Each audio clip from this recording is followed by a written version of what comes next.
and evolving power dynamics. Most recently, of course, tariffs have been in focus. All of this is redefining the global world order. What role will the United States of America play as these shifts take place?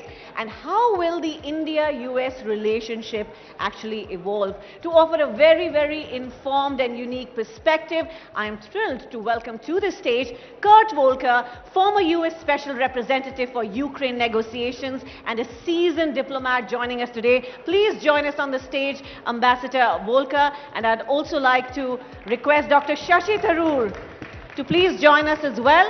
And I'd like to tell you that Ambassador Volke is the president and founder of Alliance Strategic Advisors as well, and he's been bringing deep insights into global security, diplomacy, as well as strategic affairs. Dr. Tharoor, if I may request you to kindly join our guest on stage and proceed with the session we have been waiting for.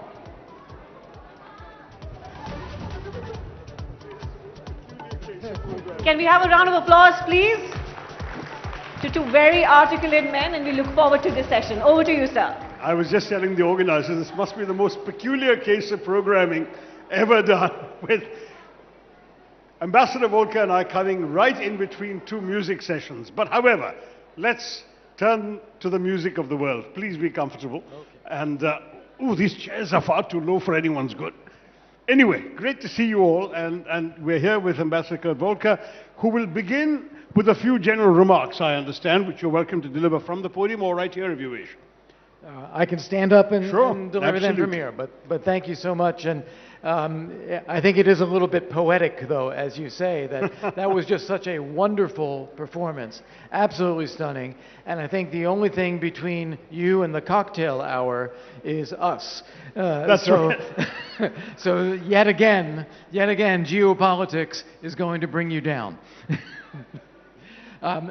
I do want to thank the organizers. I want to thank ABP because this has really been a phenomenal experience, a phenomenal day. I have learned so much being here and listening to some of these speakers today. And I also have to say it is great to be in an environment where there is such positive energy. It really is inspiring, and it really gives you a lot of hope for the future. We're talking about new frontiers. And that's the theme of here, and I really do think we're on a new frontier in geopolitics. I think there are two things happening that pull in different directions.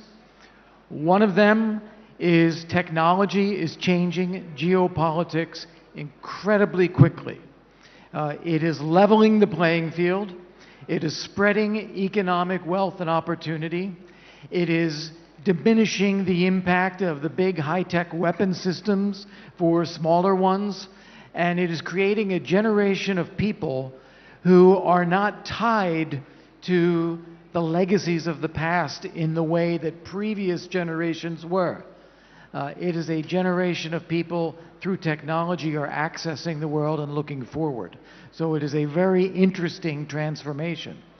But at the same time that that's happening, you have people throughout the world who are feeling dislocated by this technology, by this change, by how societies are changing. And those people feeling dislocated are often trying to react against it. And they're emphasizing national differences, religious differences, cultural differences, historical differences, grievances of all kinds. And that is creating the potential for conflict. And then third, you have, again, some great powers that are seizing on these opportunities of disaffected populations in order to try to extend their power. And we see this, for example, in the case of China, or in the case of Iran, or in the case of Russia. So it is creating a lot of turmoil in geopolitics right now. I thought I would quickly answer 3 questions, and we'll talk about this with Dr. Tharoor in greater depth. But first off, what's happening with Trump and in the United States? And here, I think it is truly a case of that feeling of disenfranchisement which Donald Trump has capitalized on to try to bring a sense of order back to the American people who are feeling dislocated. In 2017, when he was taking office as president for the first time, it was after 2 terms of Barack Obama and 2 terms of George W. Bush, and the people of the country were feeling that we were overextended. We were doing too much, and Trump wanted to bring it back and focus on America first. So America first in 2017 meant pulling back. In 2025, as he takes office, it's after 1 term of President Biden when we've seen wars break out in Europe, wars in the Middle East, globalization continuing apace, people feeling disenfranchised, people feeling afraid, and the perception of declining American power, declining or increasing weakness of the United States contributing to this. And particularly the collapse of Afghanistan, I think, cemented that image in people's minds. So in 2025, as President Trump comes to office, he's looking at America first as meaning rebuilding American strength. And in contrast to what looked like isolationism 8 years ago, you now see a very, very assertive foreign policy from President Trump now, talking about things like acquiring Greenland, taking over the Panama Canal, acting swiftly to try to bring an end to the war in Ukraine, an end to the wars in the Middle East, and wanting to refocus America on China, using tariffs very aggressively to try to rebalance global trade. It is a very assertive foreign policy. The second thing is that he is leading what I would call a cultural counter-revolution in the United States. There's a perception that the trends of progressivism and wokeism went too far, and they alienated a majority of the people. A smaller minority was happy, but a majority unhappy, and Trump is taking advantage of that for political reasons, but is then also working to try to change that cultural trend in society. And then finally, he is trying to go after what he believes to be an inherently biased deep state, biased against the majority of these disenfranchised people in the country in favor of a more liberal agenda. And so he is aggressively attacking the federal institutions to reduce the size, reduce the budget, reduce any political bias, and reorient them. This is causing tremendous anxiety and upheaval in the U.S. and the world. And that is how he is going about things now. I'm going to pause there so that we get into a conversation. But I do want to talk more about what's happening with the war of Russia against Ukraine, and then also a bit about what all of this means for India. So, Dr. Tharoor. Thank you so much, Ambassador Volke. I really appreciate that. And I think the question that's uppermost in all of our minds has really been the unpredictability of President Trump. You mentioned a few examples already. His dramatic announcement that he wanted to take over Greenland, that he wanted to retake over the Panama Canal, which half a century ago had been given to the Panamanians, that he wanted Canada to become the 51st state. And he was even greeting the Prime Minister of Canada as a governor of the 51st state. He wants to redevelop Gaza into some sort of Middle Eastern Riviera. He has pulled the U.S. out of the Paris Climate Accord, out of WHO, out of the UN Human Rights Council, he's wound up USAID rather than, I mean, there's all sorts of things happening. And I think the first question is there a method to all this madness?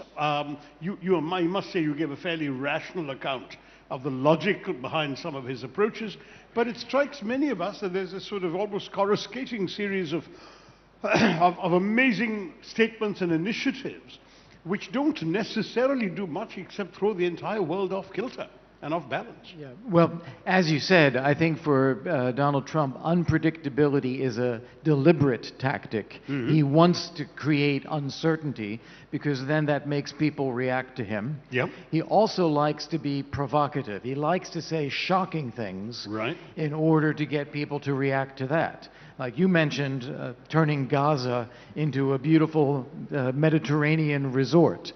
Very shocking for everybody in the world. Especially Palestinians Especially whose homes would yes, suddenly disappear. who may or may not get to live there. And I think the reason he did that is because he wanted to highlight a two-state solution is not going to happen, a one-state solution is not going to happen, and nobody is coming up with any other ideas. It's just conflict. So he put out, I'll give you an idea, I'll take it over, and I'll build a resort.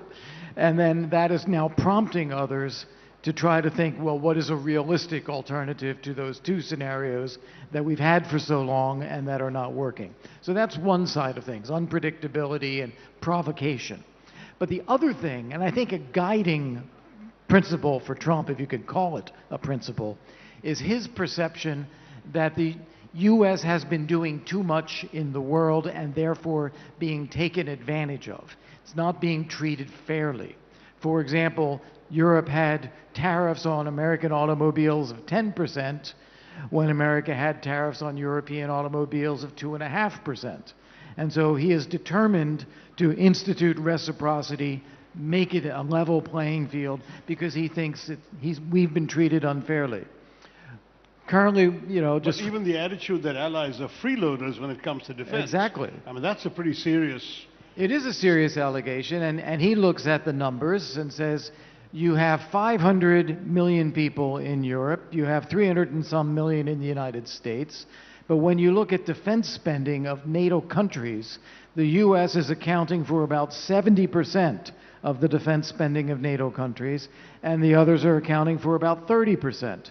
So we are doing more than our share. That's his perception. And he doesn't view the value that allies provide, even just by territory stability, market economies. He views it as we're paying and they're benefiting. So he's trying to rewrite this. So that's a consistent, because he made that point in his first term as well. But what seems different about the second term is that he appears to have dispensed with the conventional assumptions of the post-World War II liberal international order. The sense that there is a predictable set of rules that all countries abide by, sovereignties of states, inviolability of borders, non-resort to the use of force. His sudden and unexpected announcement that he will talk to the Russians and Saudi Arabia without either consulting the Europeans first or even taking Ukraine into confidence, that's shaken things up, because in effect he's legitimizing a blatant violation of the UN Charter. Do none of these things matter anymore to the Trump administration? Does the entire set of principles and assumptions we associate with the liberal international order suddenly cease to matter? I wouldn't go that far. I think what he's trying to do is say that that order as it operated disadvantaged the United States, and we're going to push back, tariffs as an example on that. But when you take the meeting in Saudi Arabia, I was the U.S. Special Representative for Ukraine in 2017 to 2019. The methodology that we used, and also under President Obama, we had lots of diplomatic meetings. We met with the French and Germans, we met with the Ukrainians, we met at NATO, we met at the EU, we met with the Russians, and all of these took place. We all talked to each other, but it was a lot of activity, not one table where everybody's there at the same time. That's what he's doing again. And Trump's position on this is that for the past 3 years, we've been supporting Ukraine to defend itself against Russia, but no one's trying to end the war. If you want to end the war, you have to get Russia to stop. And that's what he is now trying to turn his attention to. Now he sees two sides to this. He wants to push on Russia, and he wants to entice Russia. So a push and a pull. And on Ukraine, he wants to make sure that the U.S. is paid back for the assistance provided. The U.S. has provided about $100 billion worth of assistance, military and financial, which is coming straight from U.S. taxpayers. And so he wants to recoup that, and that's why he's now pushing this idea of a deal with Ukraine on shared benefit from Ukraine's natural resources, so that Ukraine can pay the U.S. back and also continue to access military support and build itself up, but do it on a paid-for basis rather than a charity basis. That's his position. But that's pretty devastating, because Ukraine has suffered colossal human and financial losses, as well as That's not exactly just lives right. lost, but people migrating out of their country. And now on top of that, you want to take away half their rare earths and God knows what other mineral resources they have. That seems pretty crass from the outside. I agree with you. I agree with you. But I think if you flip it around the other way, you have substantial wealth in the ground in Ukraine, some of it on territory occupied by Russia. Yeah. Some of it on territory that Ukraine controls, but can't be developed as long as there's a war going on. And so as much value as there is there, it has very little present value. And in fact, if Ukraine is defeated, it has none. So this is a way to leverage that value, create sustainable political and economic support for Ukraine so that it can survive, prosper, and move into the future. That's the way Trump is thinking about this. And a characteristic of him, we mentioned that he thinks of U.S. being treated unfairly. Another characteristic is he is always transactional. He wants to know what the deal is. What's in it for me? What's in it for me? But I'm going to push back a little further on this because he's also been pretty unkind about the Ukrainian president, Zelensky. Called him a sort of mediocre comedian, said he's down to 4% in the approval ratings, which is actually not accurate. He's scoring between 42 and 57% in different polls. But he's essentially disparaging Zelensky, it seems, as a means of saying this guy isn't worth standing up for. Let's get the Russians to back off and finish this war. Now, is this something that you see as part of a calibrated strategy towards Russia going beyond the Ukraine war? What are the implications if Ukraine ends up losing territory that was seized in military conquest? I think for Trump it's a tactic and it's also an emotional response. From the tactical side, he's trying to make sure that Zelensky is prepared to end the war now, even though he doesn't get all his territory back now. Zelensky's talked about this, saying we'll try to get it back by other means, we're not going to get it militarily.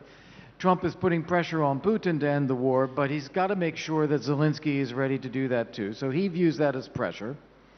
Second, because he's doing this, he has put so much emphasis on ending the war, Zelensky has pushed back quite understandably on some of the things that President Trump has said or done. And this is something to which Trump has responded emotionally, saying, basically feeling you're getting in the way of my effort to end the war. So every time someone criticizes Donald Trump, his tactic is to double down and criticize even more.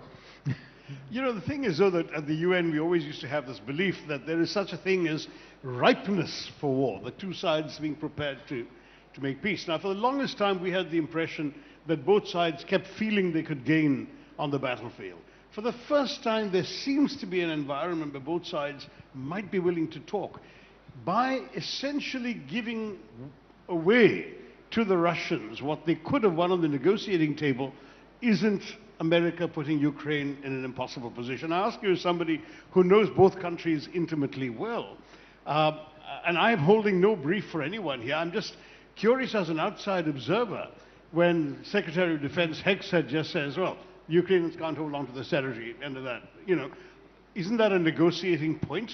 Isn't that something that you want to actually come out of the process rather than give it away before you even sat down? Well, on that particular point, no. Because you don't want to be discussing Ukraine's NATO membership with Russia. It's none of their business. Okay. So it's something for Ukraine and NATO to figure out at some point, not part of a negotiation. That's why I didn't react negatively to Hegseth's comment. However, the media and others, and I was in Europe most of last week, they reacted it as taking it off the table, meaning they'll never have NATO. And then Vice President Vance had to come out later and correct that and say, no, that's not what we're saying. All options are on the table.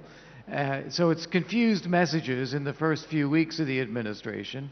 And frankly, you only have one decision maker, which is Donald Trump. He's the one who is calling the shots. And Trump is in a hurry. Trump wants to get this stopped, a ceasefire in place as quickly as possible. And I think his framework is not fleshed out, no more detail than this. It is have a ceasefire, deter future Russian attacks, and get the Europeans to pick up most of the burden. The That's burden of the reconstruction.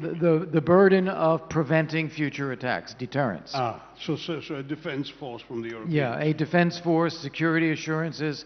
It doesn't mean the U.S. would not participate, particularly if it's over the horizon or if it's enabling support, intelligence, reconnaissance, and so on. But no troops on the ground. No troops on the ground, and wanting the Europeans to do most of this.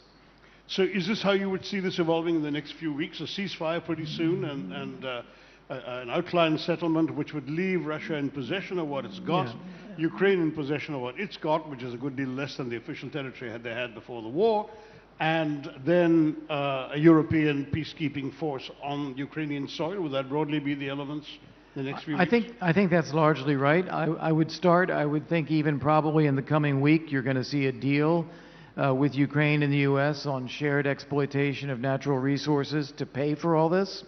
I then think you will see a ceasefire fairly quickly because now the U.S. will have a vested interest in protecting this and making sure that the war is over and allowing the economic redevelopment to begin.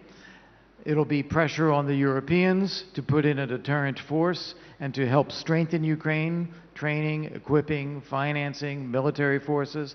And then I think you're going to see a rapid push on economic redevelopment rather than warfare. Now, one thing I have to say, and it's very important in this audience too, Russia, and Vladimir Putin in particular, has never abandoned the notion that Russia is an empire with the right to take over and rule over other people. British gave this up, French gave this up, Americans gave this up. The Russians have never given that up. So Vladimir Putin has attacked Georgia, attacked Ukraine, occupies part of Moldova, and is not done.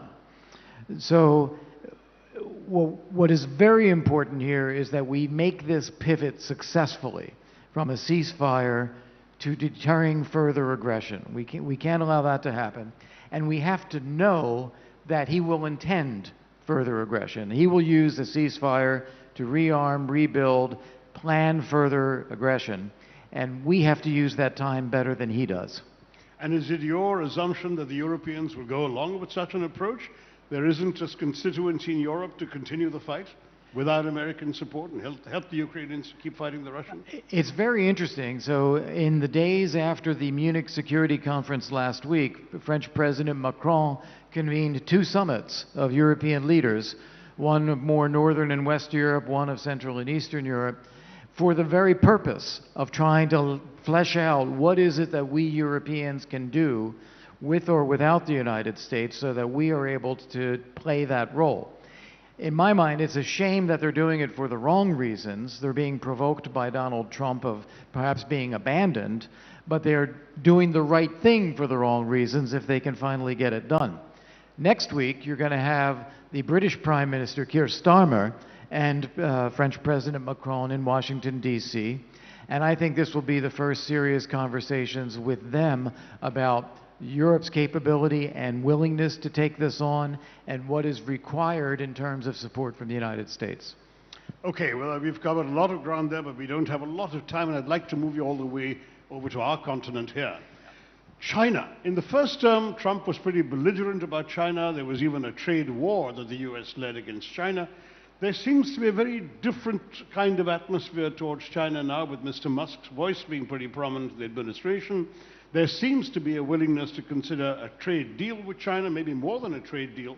And we in India are watching this with some curiosity as well as some concern, because we haven't had the best of years, the best of experiences with China in the last few years. How do you read the Trump administration's attitude to China in the foreseeable future? Yeah, well, first off, I would remind everyone here that when Trump took office in 2017, the prevailing wisdom in Washington, D.C. was that China can become a responsible stakeholder in a global economy. That assumption was way out of date. We had seen for years that China has an assertive or aggressive mentality with respect to the global liberal order, with respect to trade, with respect to its neighborhood. And so Trump changed that and really built a bipartisan consensus in Washington that we have to prepare for a situation where China is a rival, a competitor, and potentially an adversary. And so he did that. We are in that situation now, including after the term of President Biden, where Biden did not change that policy. And I think Trump is looking to see where we can avoid conflict with China, but it doesn't change the understanding that this is the kind of China we're dealing with. The contrast is with India. So you look at China as a rising power, economically, politically, militarily, technologically, but one that is a direct adversary of the United States. You look at India, which is a rising power, economically, politically, technologically, but is a friendly country, one that we feel that we share a certain set of values with, that is a democracy, that has the opportunity of being a very strong partner with the United States. President Trump also personally likes Prime Minister Modi. That doesn't stop the transactionalism that Donald Trump has. He'll still look at transactions. He'll still look at tariffs and leveling those off. But I think there is a more positive attitude towards India and a more wary attitude towards China. And the reason for this lack of a trade war is to see whether we can avoid that degree of confrontation. I fully expect that if China does not change its own behavior towards the United States and U.S. businesses in China, that you are going to come back to this issue of tariffs in order to try to pressure Chinese behavior. But I mean, you are conscious that, the question will be asked, let's put it that way, not by me necessarily, that if Trump can sell Ukraine down the river, why can't he sell Taiwan down the river to China tomorrow? Is there a possibility the U.S. will back off and say this relationship? You remember the days when Hillary Clinton was musing aloud about a G2 running the world of the U.S. and China, and the rest of us said, hey, that's a very bad idea. We don't really like you thinking that way. Is there any risk of us getting back on the G2 kind of plan? I view them as two separate issues. G2, I don't see. I think that there are so many different interests between the U.S. and China, most of them competing. I don't see us collaborating in that way as a G2. And in fact, there are so many other players and other interests around that doesn't strike me as emerging. You can talk about G2 in terms of size, but not in terms of coordination and cooperation. Good to hear that from our point of view. As for Taiwan, however, I think we are still in an unclear situation as to what lesson does China learn from Russia's war on Ukraine. Mm-hmm. If things go the way we just talked about, there's a partnership, a strategic partnership with the U.S. and Ukraine surrounding natural resources. The war is stopped.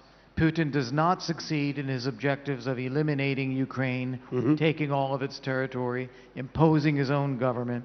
Ukraine is a sovereign, independent state and is accelerating its track towards joining the European Union and has security assurances from the rest of Europe, including a West European troop presence in Ukraine. If that happens, and we haven't seen it yet, if that happens, that will send a signal to China that this didn't go very well for Russia. Russia did not get what it wanted out of this. And so what did we learn? Russia's aggression weakened Russia, failed to achieve its objectives, unified the West, and cemented Ukraine's status. That is not what they want to do with Taiwan and with the West there. So it would send a salutary message to China. If we get this wrong, however, and we could still get this wrong, Trump is seen as having sold out. Putin is seen as victorious. If that were to happen, I think that would be an encouragement to China and a signal to China that we wouldn't have the stomach to help Taiwan. So it could go either way, which is slightly worrying. Let's turn back to the US-India equation. Some of us have had the impression that we are now way beyond something that can be, that can have any setbacks, that there is not only an extremely compatible relationship, the reasons you mentioned, democracy, no real areas of disagreement on the world, etc., there's also a very strong Indian American population, 4 million, which is disproportionately influential. They have the largest single median income of any ethnic group in the United States, including white Americans and Japanese Americans. Indian Americans top the list. On top of that, they're influential in politics, in elected office, in campaigning, in campaign staff, in Capitol Hill staff. You've got Indians all over the place, and they are therefore bound to have a constructive effect on American policy. Is that too naive here? I mean, is that by and large? I mean, is this something? Can the U.S. once again turn less than friendly or more indifferent towards Indian interests? Of course, in the world of geopolitics, anything is possible, and it would depend upon issues that arise that we don't see in front of us today. But it would be a diversion from what looks to be the natural path, which is growing relationships, growing closeness between the U.S. and India. And I would add to the list that you gave, the CEOs of many Fortune major 500 companies are Indian American, very well known and very well respected. Think about the political parties. You have Kamala Harris, Tamil American on the Democratic side. You have Vivek Ramaswamy, one of Trump's favorites on the Trumpist side. And on the traditional Republicans, you have Nikki Haley. That's right. So you're covered. So that's one of precisely that list would make me feel very encouraged. And amongst the Trump administration appointees, you now have the new Surgeon General, you have the head of the National Institutes of Health, you have the head of the FBI, Exactly. you have a Hindu American, though not an Indian American, as the Director of National Intelligence. You're the former co-chair of the India Caucus as your national security advisor. There's a tremendous Indian voice, influence, consciousness possible in the highest echelons of the Trump administration. There is, but, and I would just caution, you're right, but I would caution, no one should assume that all Indians think alike. Of course they don't. We don't here in this country, so why should we in America, right? But, I mean, we're running out of time. There's one question everyone's very curious about. You served in the first Trump administration from 2017 to 19. Did you have many opportunities to have, to be in the same room as Mr. Trump? What was that like? Is he hands-on? Is he abstracted? Is he, what's he like to work with? So I had 4 different occasions when I was engaging with President Trump. He is always multitasking. He is always highly energetic. I've never seen him not fully on. He is always in project mode. He knows the answer already, and he is telling people what it is. And it's very, very hard to bring up new information, to argue a different point. But it's essential that if you want to make a different point, you stand your ground and argue. If you don't do that, he dismisses you completely. If you argue, he may shout you down or argue down, but you're getting your point across. And in a few different instances, I think we managed to move policy with his support based on making a strong argument. The example that comes to my mind is giving Ukraine anti-tank systems in 2017. You may remember that President Obama, together with Chancellor Merkel of Germany, had an arms embargo on Ukraine, wouldn't give them any weapons. And we believed it was essential, given that Russia had all the weapons, that we give them defensive weapons in case Russia attacks again, which of course they did. And President Trump's question was not, are they lethal or not lethal? His question was, are they going to pay us back? And we said, no, that's not the way foreign military assistance works. However, think of it as a starter kit. We'll give them the first batch, the first 200 missiles, and then they can buy more. And he liked that, and so we went ahead and did it. Well, it looks like he might be doing that with our country as well. Thank you, Ambassador Volke. I must say that there used to be a little more than half a century ago, during the administration of President Richard Nixon, something called the madman theory of international relations. You must remember that. When apparently President Nixon had this idea that if you convince your adversaries that you're irrational, that you're capable of doing really bizarre things, they will be scared to provoke you for fear that you might do something so totally irrational that the world could blow up. And as a result, apparently he was convinced that as long as he stayed slightly unpredictable, and he was by comparison with President Trump, a very modest, straightforward, predictable guy, that he'd be all right. I'm just wondering whether we might actually be seeing the madman theory of international relations being played out in Washington, D.C. these days. I am quite sure that's what we're seeing. That's absolutely what it is. As we said at the opening, he uses unpredictability and uncertainty as a device to get people to react to him and to what he wants them to do.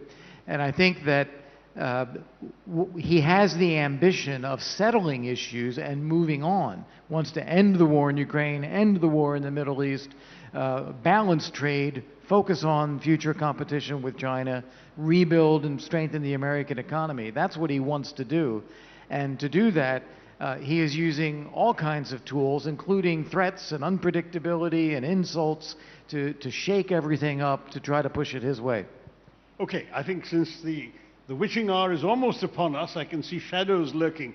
One last question. Yesterday or today, Senator Michael Ye of Utah introduced a bill to withdraw the United States from the United Nations altogether, kick the UN out of New York, and shut down US participation.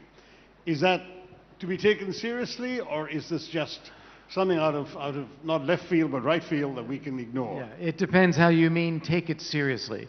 I doubt that such legislation would ever be passed by Congress, especially in the Senate. You're going to need, at least 7 Democrats and all Republicans to vote to bring it to a vote. I don't see that happening. But take it seriously because it is reflecting a widespread belief in the United States that the UN is not effective, at least at the Security Council level.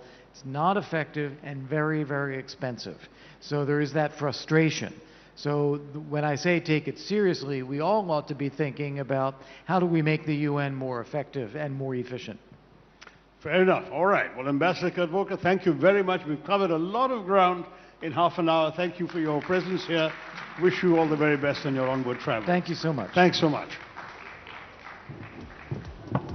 Thank you very much, Dr. Tharoor, for conducting this session in a way only you can. Thank you so much, and thank you, Ambassador Volker. I think your insights today have given us an inside track into how President Trump is thinking, especially about Ukraine. Thank you for being here. Ladies and gentlemen, if I can now request Sumanto Datta, CEO, ABP Network, to join us on stage to felicitate our guest, and also Sam Balsara, founder and chairman and MD of Madison World. Please join us on stage, sir.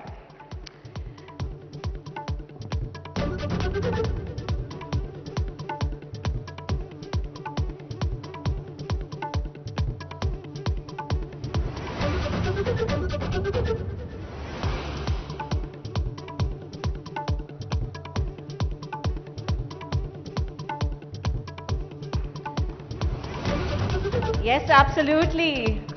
Audience, time to give a huge round of applause to Ambassador Volker for being here with us on the Ideas of India platform. Thank you to our presenters, and once again, our thanks to Dr. Tharoor.